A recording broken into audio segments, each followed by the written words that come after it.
तो नमस्कार, आप सभी का स्वागत है एक और नई एनालिसिस में।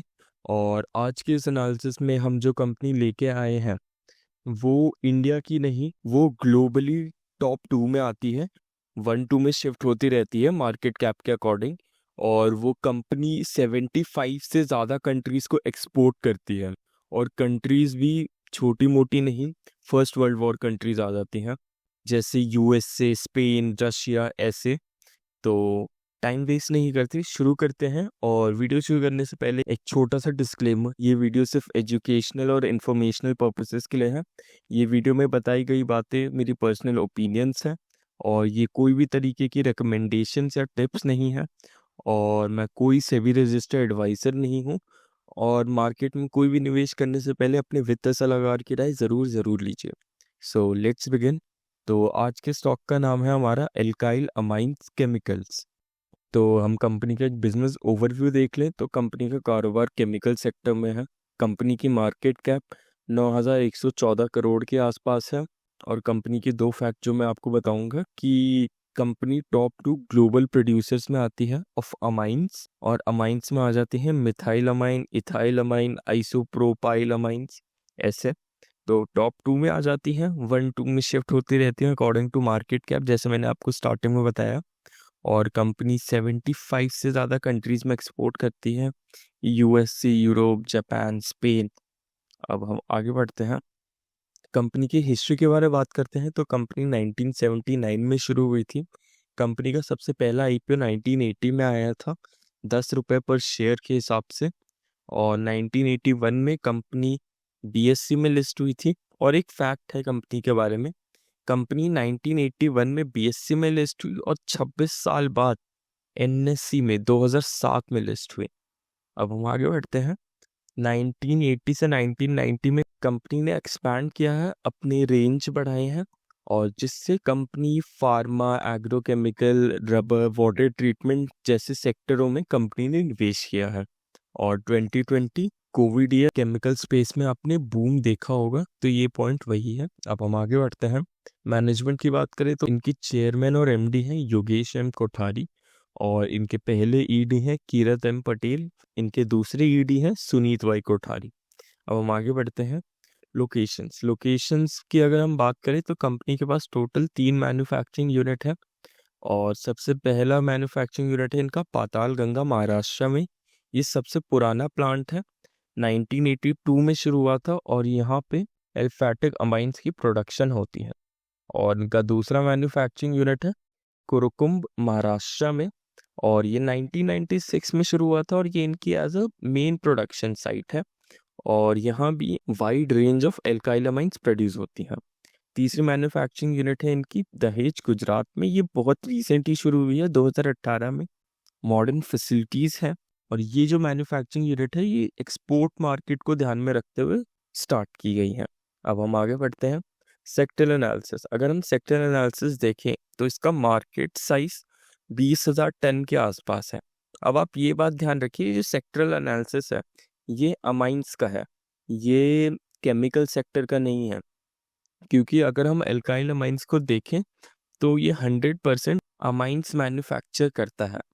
और अगर हम केमिकल सेक्टर के हिसाब से इसकी मार्केट साइज कैलकुलेट करेंगे तो वो मिसलीडिंग हो जाएगा। क्यों मिसलीडिंग हो जाएगा? क्योंकि कंपनी सिर्फ अमाइंस बनाती है और अमाइंस भी केमिकल सेक्टर का एक नीश आता है, बहुत छोटा सा नीश आता है। तो अगर हम वो छोटे से नीश के बेसिस में पूरी सेक्टर एनालिसिस करेंगे तो वो थोड़ा सा मिसलीडिंग रहेगा और हमें सही फैक्ट्स नहीं पता लगेंगे। तो इसलिए हम अमाइंस की बात करेंगे यहाँ पे। और मार्केट साइज 20,000 टन के आसपास है, जो कि प्रोजेक्टेड है कि बाय 2030 32,000 के आसपास पहुंचनी चाहिए विद CAGR ऑफ 5.5%। यहाँ पे आप CAGR कम देख सकते हैं, बट ये CAGR ग्लोबली है, तो इसलिए आपको ये CAGR यहाँ से कम दिख रहा है, बट ये डिसेंट है ऑन ग्लोबल बेसिस। और अमाइंस का यूज केस कहाँ पर है? तो अगर हम यूज केस देखिए, फार्मा, बॉडी केयर, एग्रोकेमिकल और वाटर ट्रीटमेंट्स, ऐसी जगहों पे ये केमिकल्स यूज होते हैं। और states like Maharashtra and Gujarat यहाँ पे केमिकल मैन्युफैक्चरिंग यूनिट्स के हब होते हैं, तो मेनली केमिकल सेक्टर्स के जितने यूनिट्स हैं यही दो स्टेट्स में लाई करते हैं। अब हम आगे बढ़ते हैं। अगर हम एशिया स्पेसिफिक रीजन की बात करें तो सिर्फ एशिया ही 41.9% होल्ड करता है ग्लोबल मार्केट शेयर। तो आप देख सकते हैं कितनी बड़ी मार्केट है यहाँ पे। और असीटोनाइट्राइल केमिकल है जो बाय प्रोडक्ट ही है अमाइंस का। आपने खुद देखा कि असीटोनाइट्राइल ये बहुत ही साइंस बेस में चला जाएगा, इसलिए थोड़ा सा मुश्किल होता है ये सब बताना। बट इसके अगर हम फाइनेंस साइड में जाएंगे तो वो हम पूरा एक्यूरेट बताएंगे। और असीटोनाइट्राइल 15% ऑफ टोटल रेवेन्यू जनरेट करता है और उसके प्राइसेस लो हैं। लो क्यों है? चाइना की डंपिंग की वजह से। और कंपनी की बात चल रही है मिनिस्ट्री ऑफ फाइनेंस में एंटी डंपिंग ड्यूटीज लगाने के लिए, और उसका नतीजा अभी तक आया नहीं है। और मैनेजमेंट ने डबल डिजिट ग्रोथ एक्सपेक्ट करी है 10 से 15% तक के आसपास by this year end. Share holding pattern की बात करें तो प्रमोटर 72.2% होल्ड करते हैं, जो कि काफ़ी डिसेंट है और प्रमोटर के इन्वॉल्वमेंट दिखाते हैं। आप यहाँ से प्रमोटर के नाम पढ़ सकते हैं। और रिटेल 22.6% है। ये 22.6 इसलिए पहुंचा है क्योंकि पिछले 4-5 महीनों से ये कंपनी बहुत लाइमलाइट में है, जो कि एक अच्छी बात नहीं है। और DIIs 2% होल्ड करती हैं और FIIs भी 3.5% के आसपास होल्ड करती हैं।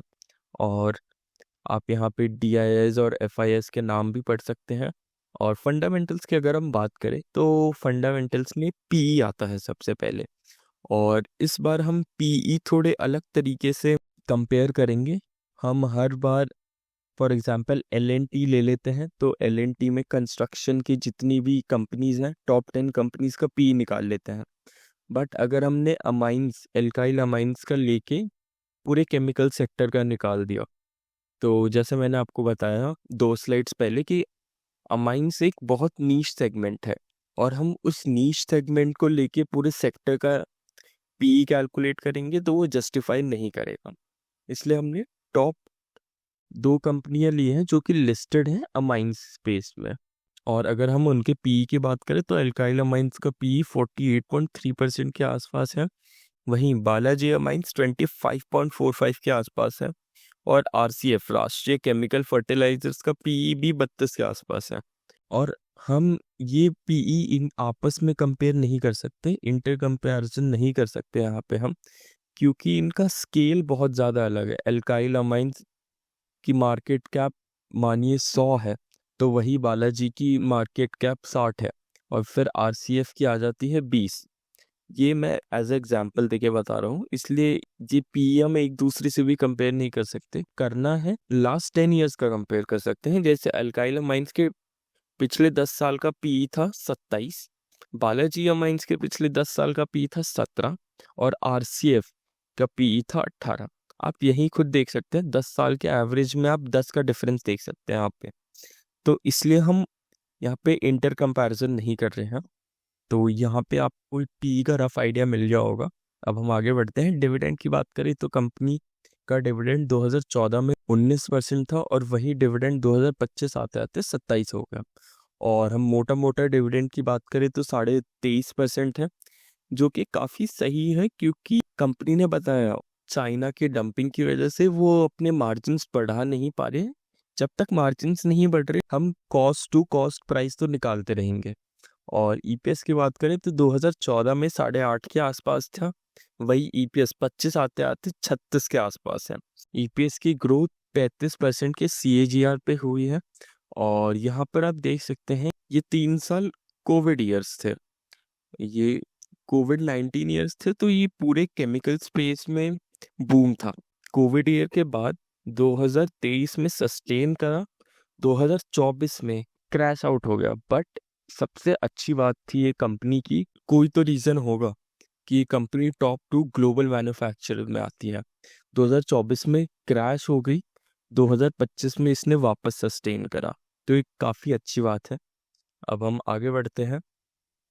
PBT की बात करें तो आप ये चार्ट से अंदाज़ा लगा सकते हैं कंपनी की ग्रोथ क्या रही है। अब यहाँ पे डिप देख सकते हैं कि ग्रोथ कैसी रही कंपनी की।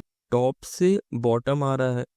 अब मैं आपको अगर बताऊं तो आप इस सर्कल के अंदर जितने भी डॉट्स हैं आप इनको हटा दीजिए। आप यहाँ से अगर कंपेयर करेंगे इसे तो आपको एक ग्रोथ दिख रही है, ये रोबस्ट बढ़ा है। और ये रोबस्ट इसलिए बढ़ा है कोविड की वजह से। और हर सेक्टर में 10 साल में कोई ना कोई ऐसी चीज आती है जो कि इनॉर्मस ग्रोथ दे देती है। जैसे पिछले 2 सालों में आपने पीएसयू सेक्टर में देखा, डिफेंस में देख रहे हैं आप अभी। तो हर 8-10 सालों में कुछ ना कुछ होता है, हर सेक्टर में आप बूम देखते हैं। तो अब ग्रोथ यहाँ पीबीटी में भी आपको दिख रही है। और अगर मेरा पर्सनल ओपिनियन देखेंगे तो ये जो कोविड के टाइम आपको जो इनॉर्मस ग्रोथ देखी है, ये किसी भी कंपनी को ना ही मिलेगा। ना मिले मैं क्यों बोल रहा हूँ, क्योंकि जितनी इनॉर्मस ग्रोथ होती है उतना ही ज़्यादा क्रैश डाउन होता है।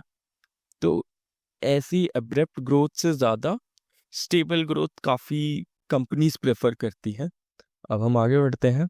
अब डेट टू एसेट की बात करें तो कंपनी के पास डेट की बात है तो कंपनी के पास टोटल डेट 55 के आसपास आता है, 55 करोड़ के आसपास। वहीं एसेट कंपनी पे 1788 करोड़ के आसपास है। तो आप डेट टू एसेट भी आप देखेंगे तो 0.03 है, जो कि काफ़ी एक्सीलेंट है। इतने बड़े एक्सपोर्टर होने के बावजूद इतना अच्छा डेट टू एसेट मेंटेन कर रही है कंपनी। इतने मार्जिन्स क्रैश आउट होने के बाद भी कंपनी ऐसा डेट टू एसेट दिखा रही है, तो आप समझ सकते हैं कंपनी के फंडामेंटल्स में कुछ तो सही हो रहा होगा। अब हम आगे बढ़ते हैं। कैश फ्लो की बात करें तो ऑपरेटिंग एक्टिविटी में देखिए प्रॉफिट फ्रॉम ऑपरेशन इनके बढ़ते दिख रहे हैं। 10% से ईयर ऑन ईयर ग्रोथ है। और वहीं इन्वेस्टिंग एक्टिविटी में देखिए कंपनी कंटिन्यूसली केपेक्स कर रही है, एक्सपेंशन प्लान्स है कंपनी के। और फाइनेंसिंग में देखें तो कंपनी ने मेजर चंक ऑफ डेट हटाया है अपना। डेट हटाने के बाद कंपनी डिविडेंड पेमेंट कर रही है। तो आप यहाँ से देख सकते हैं कैश फ्लो काफ़ी हेल्दी है। तो अब हम आगे बढ़ते हैं।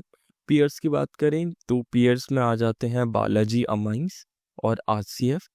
तो हम आरसीएफ से पहले अगर हम कंपेयर करें तो आरसीएफ का प्राइस काफ़ी सही है, 150 के आसपास मिल रहा है मोटा मोटा।